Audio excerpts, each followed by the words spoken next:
Ceux qui John Lumba au Kangaya au la prison. Il est qui John Lumba? Il est qui? Il doit être arrêté et puis déféré devant la justice à Samba. Crime ou à commettre dans Mboka Oyo. C'est un criminel John Lumba. Bandeko na ba banani mboka biso Mboka Oyo ezaya ba katangete. Vous comprendrez? Balongola ba iliso banana mutuwana na oba acha banana mutuwana. Le pays n'appartient pas au Katangé. Mais tout mettre Kagame en garde à comprendre que l'ère a changé. C'est à confondre l'époque. Aujourd'hui, c'est l'époque de Tshisekedi, les fils de ce pays, des pères et des mères. Vous comprenez? Donc, ce qu'on a qui a coûté un affaire de Sénanzela. Ce qu'on a mis. Oh, et quoi, il y a un bombardement autobus qui va M23. Malheureusement, il s'est dit qu'il fait la guerre. Et quoi, il y a Rwanda, et causé ma perte. Et le matériel, banini, quelques-uns ont été touchés, tout compatir na bango, ils avaient fait la guerre, tout à fait normal. Bisopé, lorsque la guerre est allée dans le Congo Brazzaville, il y a eu des pertes matérielles. C'est ça les effets de la guerre. Kagame a joué comme la psychologie à Batou. Faire croire aux gens que le Rwanda, l'armée rwandaise est l'armée la plus forte. Or c'est faux. Jean me classement à l'armée en Afrique, Rwanda c'est l'imosika à faire d'ici. Kagame si hier on a tenu le discours Oyo parce qu'il avait compris que na kati affaire il y a eu des traites na kati. Il y avait des officiers au banda qui travaillaient pour la continuer. Aujourd'hui, ce réseau est démantelé. Maintenant, Kagame a se retrouvé face à l'armée républicaine. Ces mêmes gens qui ont pillé ces pays, ils vont manipuler Bino. Tant que ils ont pouvoir pendant 18 ans, passer à la Binoni. Ces voleurs-là, ces détourneurs-là, qui font beaucoup de bruit. Parce que c'est un conglomérat des aventuriers dans un forum pour faire croire aux gens que Bakatangé. Moi, je me demande. Et moi, je lance l'appel au peuple katangé. Pas se laisser manipuler les aventuriers. Vous comprenez? Les pilleurs d'hier, les détourneurs, les dirigeants pendant 18 ans, c'est le peuple katangé. Quand il faut beaucoup de bruit. Na ba pierre ya mboka ya Katanga lobby o batongi ba immeuble na Kinshasa awa bino ba pauvrir bino encore davantage peuple katangais. Alors pourquoi bon contre na ba jeune na bango buzo ba wana? Et puis le Congo n'appartient pas au Katangais. Congo c'est pas déjà na ba kaya ba katangais, c'est pour tous les peuples congolais. Bati ko jouer na ba jeune wana ya buzo ba ya ba séparatisme wana ya ba tribalisme wana. Ngoy Mulunda a commis des infractions ba kangi na prison et botelé mi biso ba katangais. Ça veut dire quoi les katangais? Ba ba na mboka o ba katangais. Alors, les pays de l'air appartient pas les Congo. Mbote, mais c'est les journalistes. Comme toujours, nous avons éclairer la lanterne de la bande de la politique en Mboka. Moi, l'actualité politique, Paul Kagame a lancé guerre contre la République démocratique du Congo. Moi, je pense que Kagame aujourd'hui a affaire à Tshisekedi. Vous comprenez? Aujourd'hui, on dit maintenant noir sur blanc, c'est lui qui est à la base à la tuerie dans Mboka Nabiso. Vous comprenez? Pendant beaucoup d'années, Lelo Tshisekedi est venu au pouvoir, il avait essayé un peu de faire comprendre Kagame l'importance de cohabiter entre les deux États. Parce que nous sommes des pays voisins. Or, nos frontières, écoutez, éternellement, les Congolais et les Rwandais sont appelés à vivre Malamu parce que tu as dit voisin à vie. Mais malheureusement, Kagame a compris qu'il démarche Tshisekedi Wanati. Il pensait que Tshisekedi était aussi naïf comme ses prédécesseurs pour continuer à tuer le peuple congolais. Aujourd'hui, a eu une réponse proportionnelle. Noir sur blanc. Comment nos phares DC démanteler le réseau derrière les M23, toujours l'équipement militaire rwandais, tenir na bango, tango ba frapper bango na phare DC qui monte en puissance aujourd'hui. Kagame bandiko lela. Ce n'est que le début. Alors la malamu parce que c'est que ça qui est avec la démarche pour faire comprendre à comprendre que nous sommes appelés à vivre ensemble. Le coup qui démarche ou en athée, sur la démarche il y a force. Ce qui a Zamakasi, Abimisa militaire naïe, faire ça gagner entre Bissau et Rwanda. Moi je pense qu'il y a une réponse. Lelo Kagame Leli, c'est la toute première fois Kagame Lela Lelo. Va répondre par le phare de ce que tu as mort au Sarana Bangote. Parce que hier, on a fragilisé l'armée congolaise au profit à Rwanda pour piller nos minéraux. Tu sais que dans la météorologie, on va faire comprendre les Bango, de vivre ensemble. Pendant que de l'autre côté, ils formaient nos militaires il a mis l'argent, les moyens pour que nos FARDC va monter en puissance. Lelo, exemple Yangouana, M23, na baye basalaka simanaye, bazali bazui poudre de scampette, panzani, lelo to moni que Rwanda abimi polele, yem ta komata ka faire la RDC. Mais moi na mboka ni bozolo ba bongo mais to mona ki guerre la bino na ba M23, to mona ki bino bosimba ki mboka ya Paul Kagame, yango mona a lancé bino message mon amour. Moi je pense que Kagame a s'est trompé à l'époque. Nous ne sommes pas à l'époque de Kabila, on va faciliter les tâches. Nous sommes maintenant à l'époque de Félix Tshisekedi, fils de ces pays, de père et de mère. Voilà pourquoi on a à chaque fois que nous devons mettre les dirigeants au bassin de père et de mère. Voilà les résultats. Tshisekedi n'a pas voulu qu'on compromette pour Nambo Kanabiso. Il n'a pas voulu trahir notre pays. Comme Batumusu Bandeko Kosala Yango, et le Rwanda à l'Eli. Bombardement autobet qui va M23. Malheureusement, il s'agit d'un fait à guerre. Et quoi na Rwanda et causé ma perte. Et matériel, banini, quelques-uns ont été touchés. Tout compatir na bango, ça fait à guerre. Tout à fait normal. Bisopé, lorsque la guerre est allée au Congo Brazzaville, il y a eu des pertes matérielles. C'est ça les effets de la guerre. Mais tu dois mettre Kagame en garde à comprendre que l'ère a changé. Ce qu'on a confondre l'époque. Aujourd'hui, c'est l'époque qui Tshisekedi, les fils de ces pays, des pères et des mères. Vous comprenez? Donc, ce qu'on a qui a coûté un affaire de Sénanzila. Ce qu'on a coûté un affaire de Sénanzila, mais moi, je suis tout le monde qui m'a Paul Kagame, tout le monde qui est courant des armes, mais ceux qui n'ont guerre, RDC beaucoup kati. Tu évites Nesco à 5 guerre contre le Bino, est-ce que beaucoup et toi tu es ni là-bas dans Boka bien.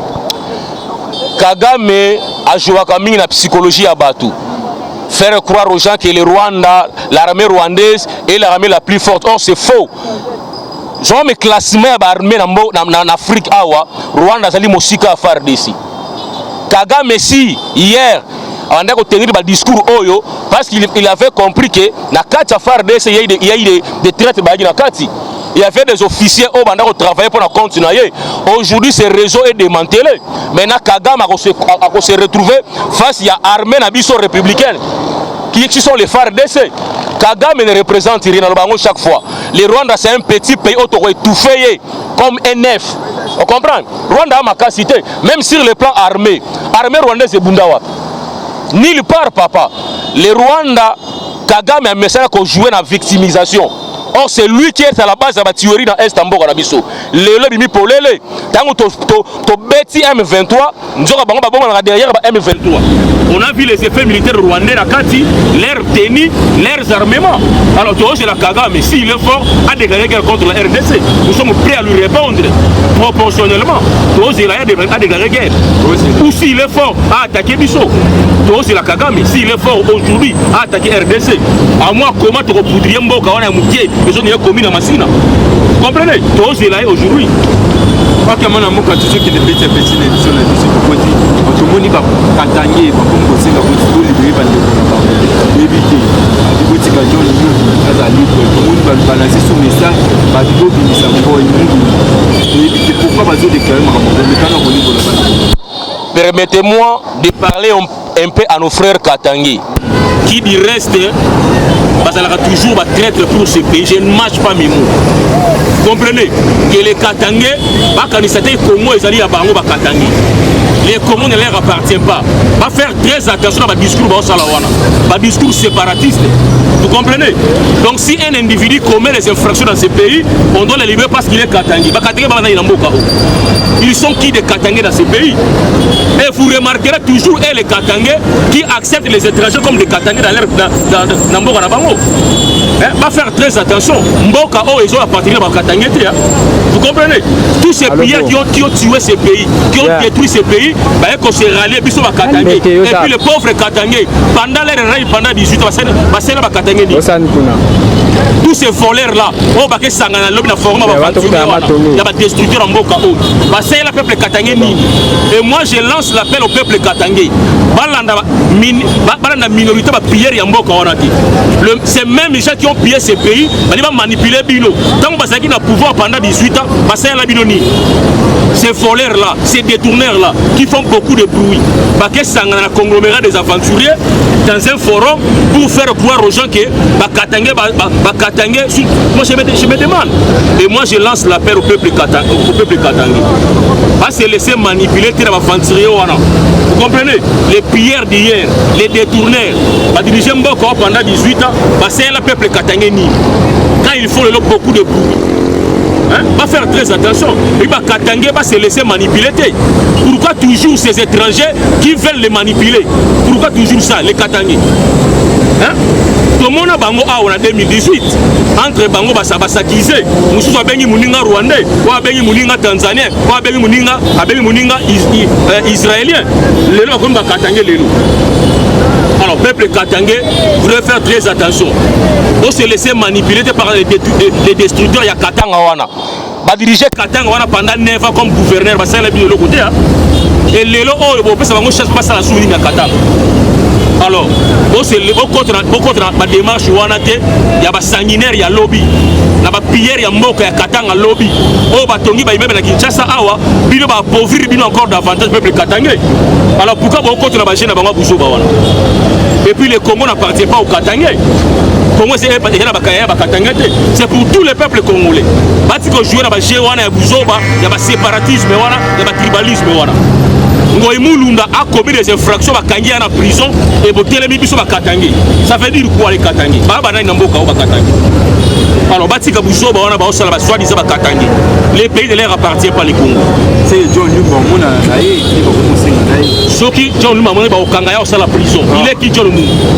Il est qui? Il doit être arrêté et puis déféré devant la justice à Samba. Crime ou à commettre dans Mboka Oyo. C'est un criminel, John Lumba. Bandeko na ba nani mboka biso Mboka Oyo eza ba Katangé te. Vous comprenez? Balongola ba iliso bana na mutu wana na oba wacha bana mutu wana. Les pays n'appartiennent pas au Katangé. Ngoïmoulou dans la prison comme Bakatangé 3 ans en Sibir rigueur ya loi. Vous comprenez? Bah propos tribaliste il doit faire la prison. Batika ba discours à Bouzoba wana ba séparatisme mais wana nous les Katangé. Vous comprenez? Vous avez dirigé ce pays pendant 18 ans, vous allez Mboka Oni. Vous allez Mboka Oni. Aussi Katanga na niveau ni. Les soi-disant Katangé. Alors Batika ba discours wana, le Congo appartient à tous les peuples congolais dans l'ensemble. Vous comprenez? Batika ba discours séparatiste wana.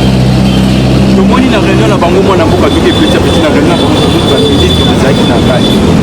Député bazaki na kati. Sort na bango ko na ngai sort o eza réservé pour nga pour na bango ba ministre ba soi-disant ministre wana. Faut pas limoger bango na gouvernement. Oui, parce que comment un ministre en fonction aucun messe noire moko boye ezo linga po et détruire mboka na biso. Une messe noire. Au basa la complot contre la République, yo ministre en fonction, yo gouverneur en fonction, au répondre présent. Pour moi, que le chef de l'État a limogé ma ministre, on a nyon son gouverneur, on va prendre qui part na messe noire, on est salamé à Katanga. Ce n'est pas normal. Vous comprenez? À quand est-ce que les Katangais sont divisés? Quand? Baby Sabiso. Et c'est là qu'il y a affaire, il y a deux personnes. Jida, na Yuda, Jida, na Satan, bah potani entre bango, en quoi va impliquer le peuple congolais, en quoi va impliquer le peuple katangé. Moïse na Katumbi, bah il fallait pas arranger bango entre les deux. Pourquoi maintenant appeler tout un peuple katangé, beaucoup de bras aventure na binoana? Ce n'est pas normal. Et si c'était moi le président, n'a qu'à sanctionner bango, tous ces ministres là. Donc limoger dans le gouvernement et c'est gouverner. Quand on a mboka tchatsuko qui ne petit à petit mon mboka na réunion na uyoka ki maluba Joseph Kabila luba ki na bakatangé.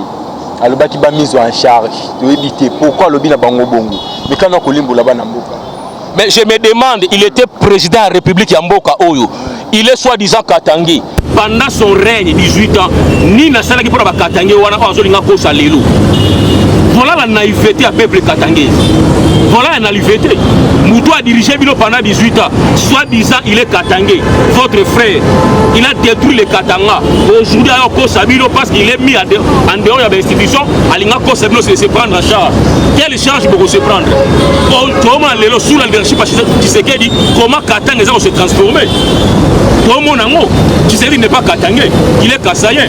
Mais tout le monde a combien les Katanga est construit aujourd'hui pendant Reninaye, pendant leadership leadership naye batika ba discours wana séparatiste. Vous comprenez? Le Katanga fait partie à Congo. Vous comprenez? Et il y a un seul chef qui est Félix Tshisekedi, Azokumba destiné à Mboka Nabisu. Vous comprenez? Que nos frères Katangais va se laisser manipuler dans la pierre à Mboka ou dans la destruction il y a Katanga et lobby. Ils ont été aux affaires pendant 18 ans, pendant 9 ans, parce qu'ils ont manipulé le peuple katangais. Vous comprenez? C'est eux qui sont à la base. Il y a souffrance de nos peuples katangais. Parce qu'on a embrayé Bino. Bon, c'est la conscience. Et puis éveillé. Bon, c'est laissé manipuler par des structures en Boka. Pas tellement en Boka, je sais que tu fais petit sur la mission. Le moyen à continuer un peu aussi, c'est là où on a jamais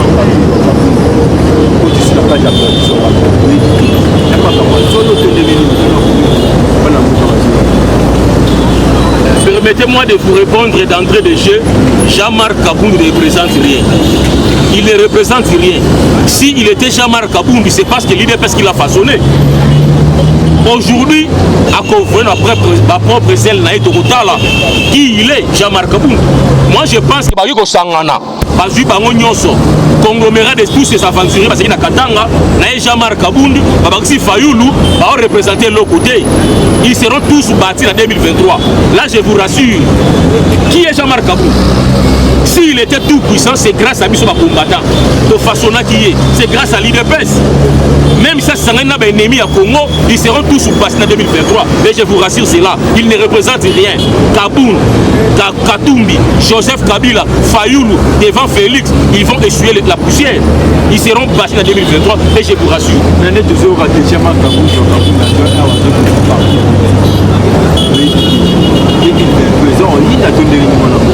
Tous en démocratie, papa.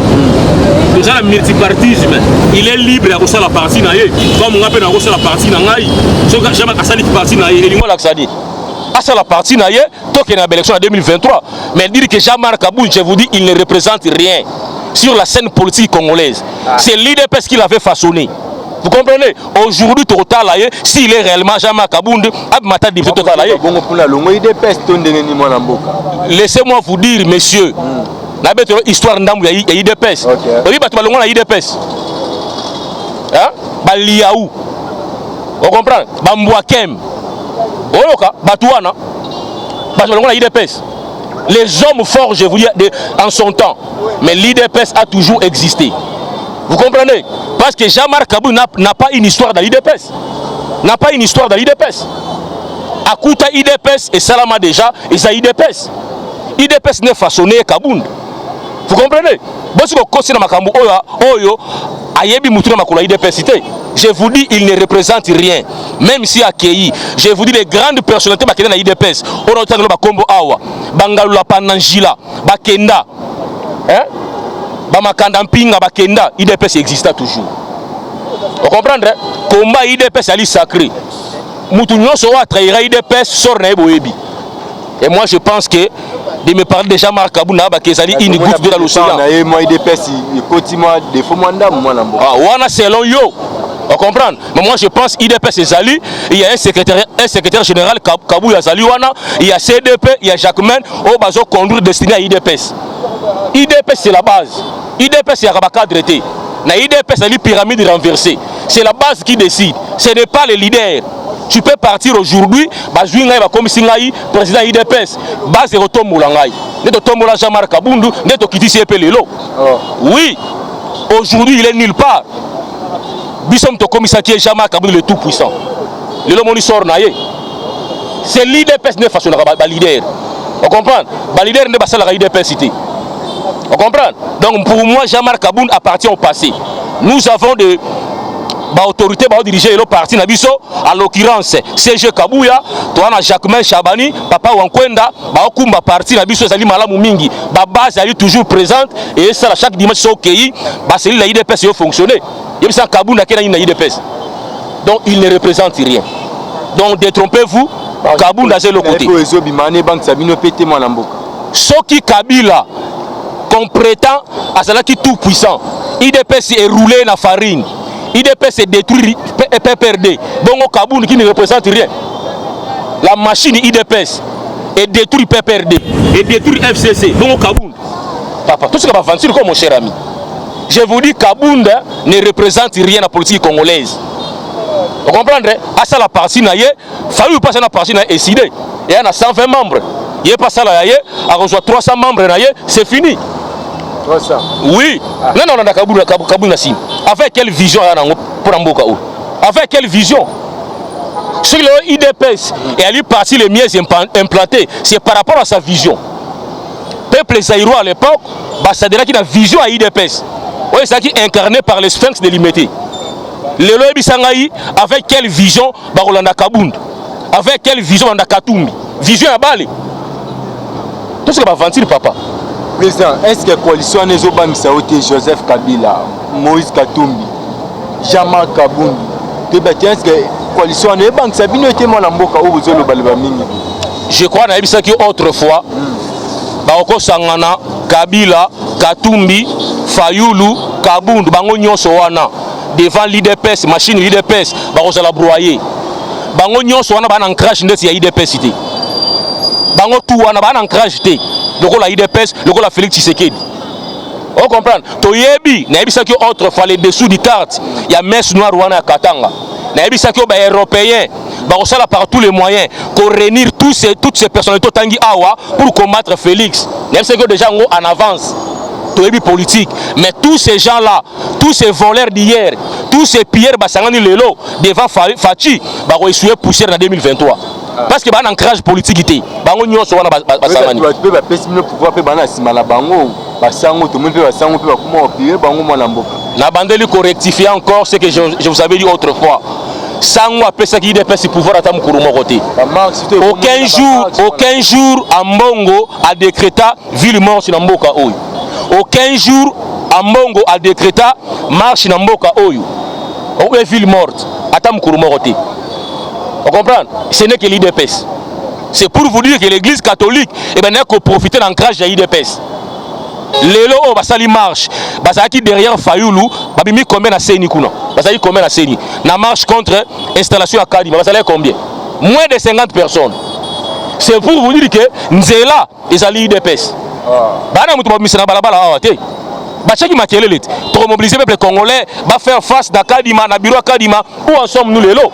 Kadima za entériné abana de Moussala. Où sont-ils maintenant? Babimana balabala toze la bango. Toyebisaki bango toyebisaki l'IDPS et banda avant Chole, avant Ambongo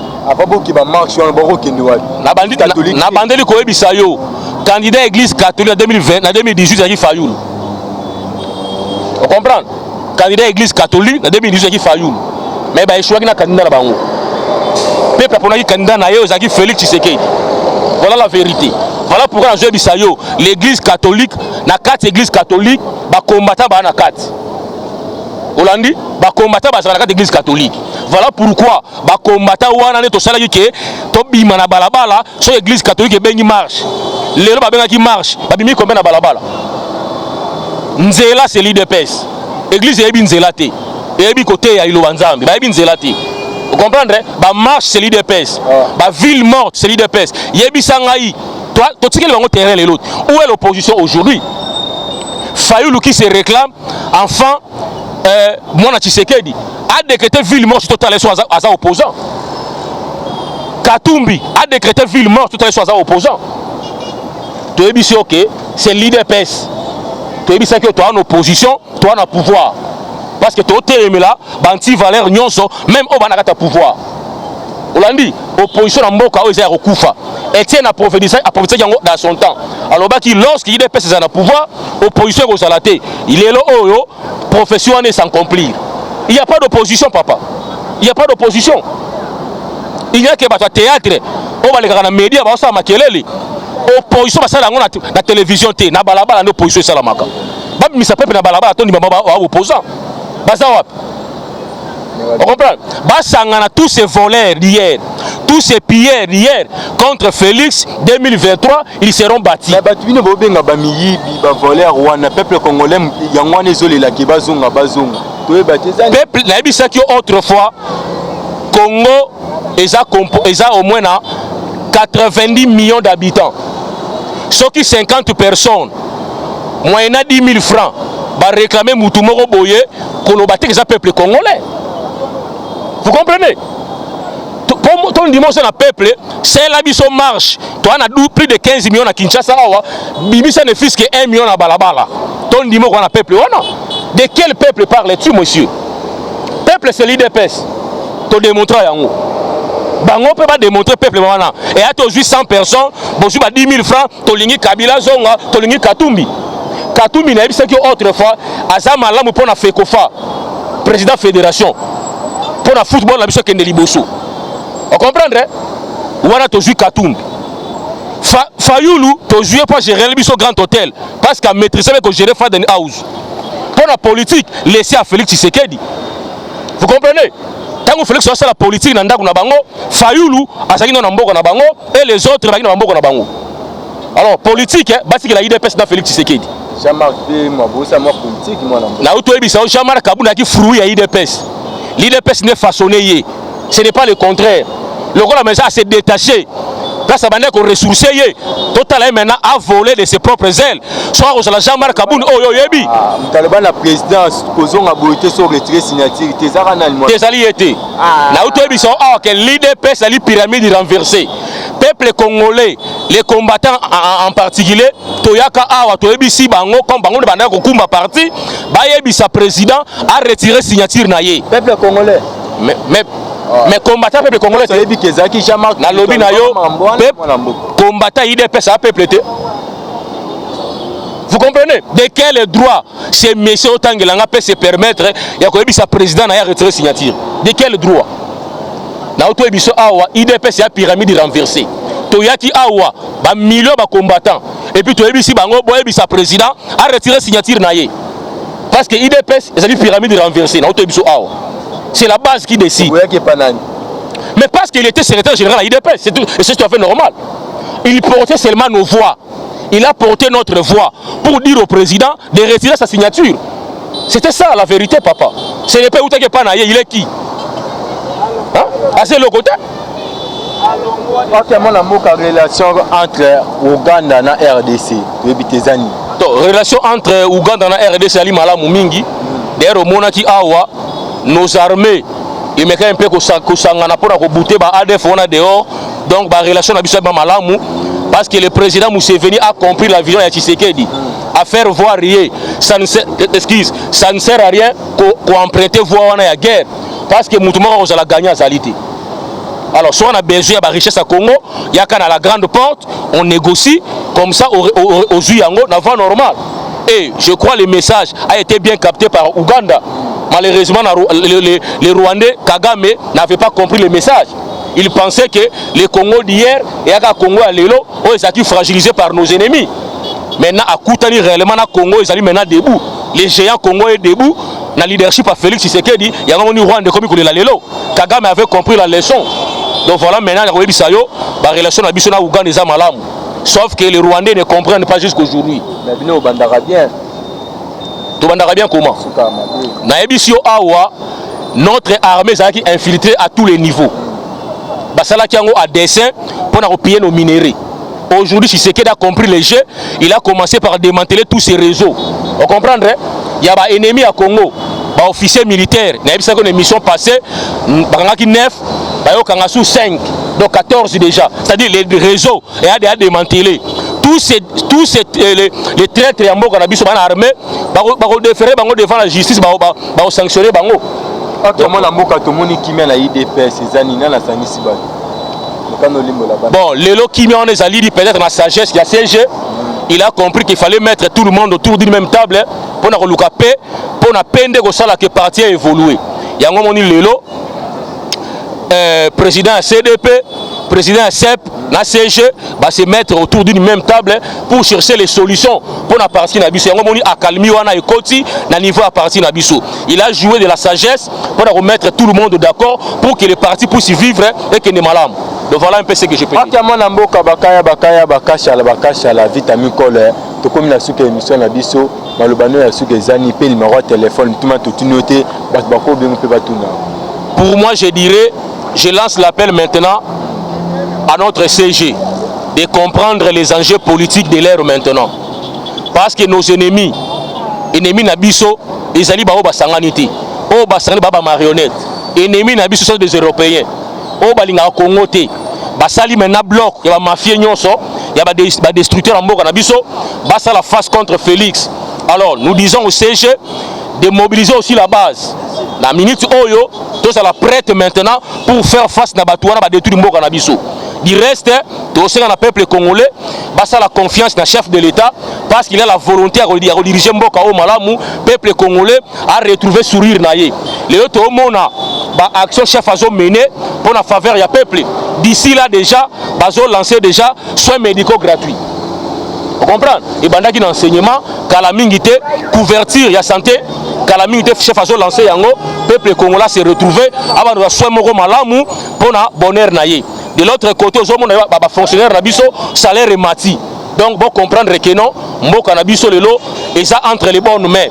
Il y a fils d'Ine, il y a Mboka, des Congolais, des pères et des mères. On a un souci, chaque jour, à ce que nous avons une solution ailleurs pour le bonheur de ses enfants. Mon numéro, c'est le plus 243 81 52 99 123. Ok, merci beaucoup. Comme la émission la biso la mission mingi. Koloba ke mituneza yanga ba réponse et ça ya président Marseille merci na oya avec toujours na sima caméra notre mission koloba bakaya bakashala vitamine kola tokuta biso na bino bala sima bye bye.